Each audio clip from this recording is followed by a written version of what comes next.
আসসালামু আলাইকুম। আইএলস পরীক্ষা ভালো করতে হলে অনেকে বলে যে আইএলসের জন্য অনেক গ্রামার প্রয়োজন, অনেকে বলে আইএলসের জন্য অল্প কটা গ্রামার প্রয়োজন, অনেকে বলে আবার গ্রামারের প্রয়োজনে নাই। কিন্তু আপনার আইএলসে ভালো করতে হলে অবশ্যই আপনাকে কিছু সংখ্যক গ্রামার পড়তে হবে। কারণ ততটুকু গ্রামার পড়তে হবে যতটুকু গ্রামার পড়লে আপনি স্পিকিংয়ে ভালো করবেন, রাইটিংয়ে ভালো করবেন। আইএলস একটা ল্যাঙ্গুয়েজ টেস্ট। আর আমরা যখন ল্যাঙ্গুয়েজে কথা বলি, যখন ভাষা শিখি, অবশ্যই প্রত্যেকটা ভাষার গ্রামার আছে। গ্রামার ভাষাকে সুশৃঙ্খল করে। তবে আইএলসে পরীক্ষার জন্য ভালো করতে হইলে মিনিমাম 5টা গ্রামার আপনার পড়তে হবে। তার মাঝে টেন্স অন্যতম। আমি আজকে আপনাদেরকে টেন্স নিয়ে কিছু বেসিক ধারণা দেওয়ার চেষ্টা করতেছি। আমরা সারা জীবন টেন্স পড়ে এসেছি, ইন্টারে, অনার্সে, এইচএসসিতে সব জায়গায় পড়ে আসছি। কিন্তু আজকে আমি আপনাদের যে টেন্সটা দেখাবো এটা হচ্ছে সেন্স অফ টেন্স। আপনি যদি সেন্স অফ টেন্সটা বুঝেন তাহলে আপনি অটোমেটিক স্পিকিং করতে পারবেন। স্পিকিংয়ে আপনার করা আর কোনো ব্যাপার না। স্পিকিংয়ের জন্য এত সময় দেওয়া লাগে না, স্পিকিংটা বুঝতে এত সময় দেওয়া লাগে না। শুধু ভার্ব জানা থাকলে আর সেন্স অফ টেন্স জানা থাকলে স্পিকিং করা সহজ। আমরা জানি যে টেন্স 3 প্রকার: প্রেজেন্ট, পাস্ট, ফিউচার। বর্তমান, ভবিষ্যৎ, অতীত। আজকে বর্তমান টেন্স নিয়ে আলোচনা করব। বর্তমান টেন্সের 4টা স্তর আছে: present, present continuous, present perfect, present perfect continuous. এগুলো আমাদের কোনো কিছু শেখা দরকার নাই। আমরা কোন সেন্সে কথা বলি, সেন্সটা দিয়ে আমরা কীভাবে কী বোঝাবো, বর্তমানের ক্ষেত্রে আজকে এই জিনিসটা দেখাবো। আমরা বর্তমানে 4টা সেন্সে কথা বলি। যখন বার্বের অবস্থানটা 1 নাম্বার ফর্মে থাকে তখন হচ্ছে কি সেন্সটা নর্মাল। এটা হচ্ছে বেশি স্পিকিংয়ে ব্যবহৃত হয়।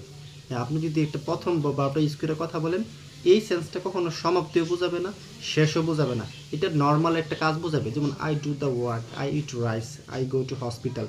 কখন যাই, কিভাবে যাই, কোনো কিছু নাই। এই কাজটা নর্মাল বোঝাবে, বার্বের প্রথম ফর্মটা ইউজ করে কথা বলবেন, এটা simple sense, normal present tense.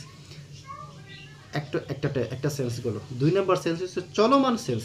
যখন বর্তমানে কোনো কিছু চলমান প্রক্রিয়া বোঝাবেন, অবশ্যই আপনাকে একটা ফরম্যাট ফলো করতে হবে। এই ফরম্যাটটা হচ্ছে আসল জিনিস। যে ফরম্যাটটা দ্বারা চলমান সেন্স বুঝাইব বর্তমানে, তা হচ্ছে present continuous tense. Present continuous সেন্সে এম ইজ আর ইউজ করে বার্বের সাথে আইএনজি দিলে এটা কন্টিনিউয়াস সেন্স বোঝায়। আপনার সংজ্ঞা শেখার দরকার নেই, আপনি শুধু সেন্স বোঝান। যে এখন আমি আপনার সাথে কথা বলতেছি, যে I am talking with you, আমি হসপিটালে যাইতেছি, I am going to hospital, সে এখানে আসতেছে, শি ইজ কামিং হেয়ার। এই যে সে আসতেছে, চলমান একটা প্রক্রিয়া, যে সেন্সটা কি চলমান। তখন আপনাকে অক্সিলারি ভার্ব এবং ভার্বের সাথে আইএনজি বলে দিবে আপনি কোন সেন্সে কথা বলতেছেন। আপনাকে টেন্সের সংজ্ঞা শেখা দরকার নাই। আপনি 4টা সেন্স চিন্তা করেন, যে নর্মাল সেন্স আর কন্টিনিউয়াস সেন্স। দ্বিতীয়ত হচ্ছে আপনি বর্তমানে কাজটা শেষ করে ফেলছেন, তাহলে আপনি সেন্স থাকবে কি কাজটা শেষ করে ফেলছি। এটা বোঝানোর জন্য আপনার দরকার হ্যাভ এবং হ্যাজ। হ্যাভ হ্যাজ যোগ করে যখন আপনি বারবার 3 নাম্বার ফর্ম দিবেন, তো এটা হবে শেষ, কমপ্লিট সেন্স। এই সেন্সটা হচ্ছে কি তা কমপ্লিট সেন্স। যেমন I have completed my class, I have finished my class. তার মানে বর্তমানে যে কাজটা শেষ করে ফেলবেন, এই শেষ করা সেন্স হইলে আপনাকে হ্যাভ হ্যাজ দিয়ে বারবার 3 নাম্বার ফর্ম ইউজ করতে হবে। আর যখন আপনি বর্তমানে কোনো কাজ চলমান বুঝাইবেন, হালকা কন্টিনিউয়াস থাকবে একটা নির্দিষ্ট সময় ধরে, তখন আপনার সেন্সটা থাকবে ভার্বের auxiliary verb have been, has been, ভার্বের সাথে আইএনজি যোগ। যেমন I am taking the class, I have been taking the class for 2 hours, for 1 hours, for 10 minutes. আমি 10 মিনিট ধরে ক্লাসটা নিতেছি। এই যে একটা নির্দিষ্ট সময় আপনি ক্লাসটা চলমান রাখছেন, এই সেন্সটা বোঝাইতে হ্যাভ হ্যাজের পরে বিন, ভার্বের সাথে আইএনজি যোগ। এই যে ভার্বের অক্সিলারি ভার্বের সাথে কোন ফর্মটা যোগ করলে কোন সেন্সটা হয়, এই সেন্সটা আপনার মাথায় আছে নাকি? কোনটা চলমান, কোনটা নর্মাল, কোনটা কিছুক্ষণ সময় ধরে চলতেছে, কোন কাজটা শেষ করছি। এই 4টা সেন্সে আমরা কথা বলি। এই ভার্বটাকে পরিবর্তন করাই হচ্ছে স্পিকিংয়ের কাজ। ভার্বটা কোন অবস্থানে রাখলে কোন সেন্সটা বুঝাবে, এই জিনিসটা আপনার বুঝতে হবে। টেন্সের সংজ্ঞা মঙ্গা, বাংলায় গেছি, গিয়াছো, করেছি, করিয়াছো, ধরেছি, দরিয়াছো, এগুলো শেখা তো দরকার নাই রে ভাই। আপনি শিখবেন সেন্স অফ দ্য টেন্স, যে ভার্বটা কোন সেন্স, আমি কোন সেন্সে প্রকাশ করতে চাইতেছি। আমি কি, হ্যাঁ আমি যাই, তাহলে মানে আই গো। আমি খাইতেছি, আমি যাইতেছি, আই এম গোয়িং। হ্যাঁ আমি খাই, আই ইট।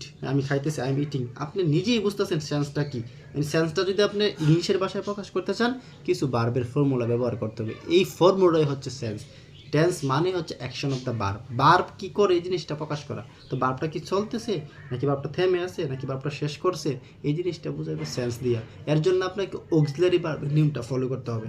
অ্যামিজারের পর আইএনজি দিলে চলমান, হ্যাভেসের পরে বারবার 3 নম্বর ফর্ম দিলে কাজটা শেষ হইব, হ্যাভ বিন হ্যাজ বিনের পর আইএনজি দিলে কিছুক্ষণ সময় ধরে চলবে, বোঝাবে। এই সেন্সটা আপনার মাথায় ঢুকাতে হবে। ঠিক বর্তমানে 4টা সেন্স যদি আপনি বারবার প্র্যাকটিস করতে পারেন তাহলে ইনশাল্লাহ আপনি টেন্স বুঝে যাবেন। স্পিকিং